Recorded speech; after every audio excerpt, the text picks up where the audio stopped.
சுடர் பள்ளிக்கூடத்திற்கு செல்வதற்காக தலைமை ஆசிரியை வீட்டிற்கே வந்து கடுமையான எச்சரிக்கை செய்தார்களா? ஆனால் அந்த தலைமை ஆசிரியை அப்படி செய்ததற்கு பின்னால் யார் இருக்கிறார்கள் என்று தெரிந்தால் நீங்களே மிகப்பெரிய அதிர்ச்சி அடைவீர்கள். வாருங்கள், இன்றைய தொடரில் என்ன நடந்தது என்று விரிவாகவும் உணர்ச்சிகரமாகவும் பார்க்கலாம்.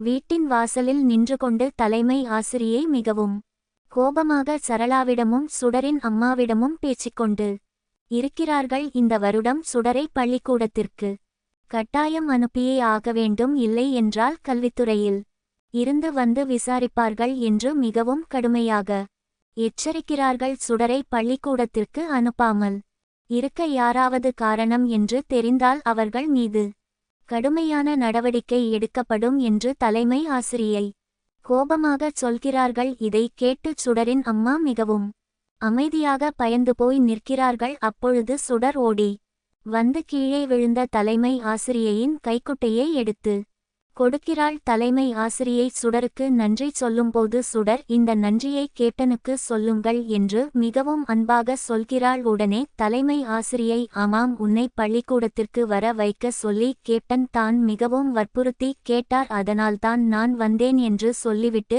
இந்த விஷயம் யாருக்கும் தெரியாமல் இருக்கட்டும் என்று ரகசியமாக கிளம்பி போகிறார்கள். இதை கேட்ட சுடரின் அம்மா மிகவும் குழப்பத்திலும் அதிர்ச்சியிலும் உறைந்து போய் நிற்கிறார்கள். அடுத்த காட்சியில் கர்ணாவும் வெற்றியும் மிகவும் தீவிரமாக உணர்ச்சிகரமாக பேசிக்கொண்டு இருக்கிறார்கள். அபி சிறையிலிருந்து வெளியே வந்த விஷயத்தை நினைத்து கர்ணா மிகவும் கோபப்படுகிறார்.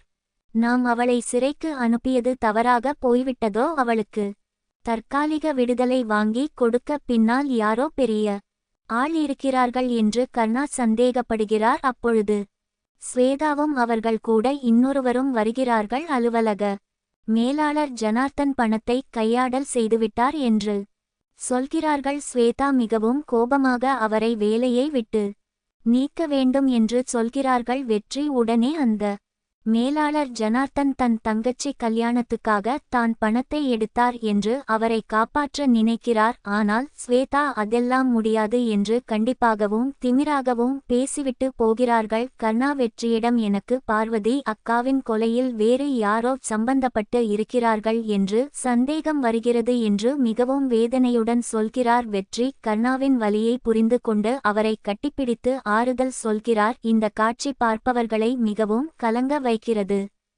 வீட்டில் சரளாவும் அவர் கணவரும் கடுமையான சண்டையில் ஈடுபட்டு இருக்கிறார்கள். தலைமை ஆசிரியை வந்து சொல்லிவிட்டு போனதை சரளா மிகவும் கோபமாக அவர் கணவரிடம் சொல்கிறார். சுடர் பள்ளிக்கூடத்திற்கு போனால் என் பிள்ளைகள் தியா மற்றும் தருண் கூட சேருவாள், எனக்கு அது கொஞ்சம் கூட பிடிக்கவில்லை.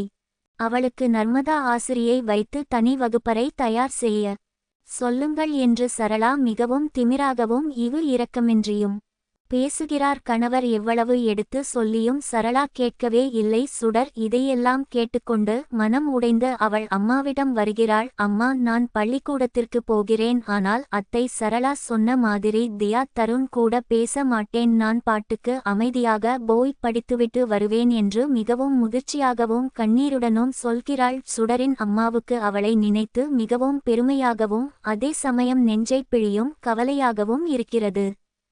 இரவு நேரத்தில் சுடர் தனியாக உட்கார்ந்து ஒரு ஓவியம் வரைந்து கொண்டு இருக்கிறாள். அவள் மிகவும் அழகாக கேப்டன் வெற்றியின் முகத்தை தத்ரூபமாக வரைந்து அதை அவள் அம்மாவிடம் காண்பிக்கிறாள். இதை பார்த்த சுடரின் அம்மாவுக்கு மிகவும் ஆச்சரியமாக இருக்கிறது. அப்பொழுது அவங்களுக்கு தையல் பிரிந்த இடத்தில் மிகவும் வலிக்கிறது. சுடர் உடனே பதறிப்போய் ஓடி மாத்திரை எடுத்து வந்து அவள் அம்மாவுக்கு கொடுக்கிறாள். இதோடு இன்றைய பகுதி மிகவும் உணர்ச்சிகரமாக முடிகிறது.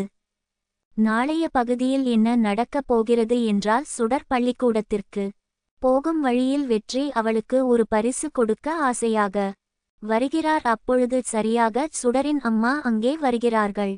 சுடர் அவள் அம்மாவிடம், இவர்தான் எனக்கு உதவி செய்த கேப்டன் என்று வெற்றியை சந்தோஷமாக அறிமுகப்படுத்தி வைக்கிறாள். சுடரின் அம்மாவும் வெற்றியும் பல வருடங்களுக்கு பிறகு ஒருவரை ஒருவர் நேரில் பார்த்து மிகவும் அதிர்ச்சியாகி உறைந்து போய் நிற்கிறார்கள். இனிமேல் வெற்றிக்கு சுடரின் அம்மா யார் என்ற மிகப்பெரிய உண்மை தெரிய வருமா? சரளா சுடரை பள்ளிக்கூடத்தில் நிம்மதியாக படிக்க விடுவாளா? அடுத்து என்ன திக் திக் திருப்பங்கள் வரப்போகிறது என்று நாளைய பகுதியில் பொறுத்திருந்து பார்க்கலாம்.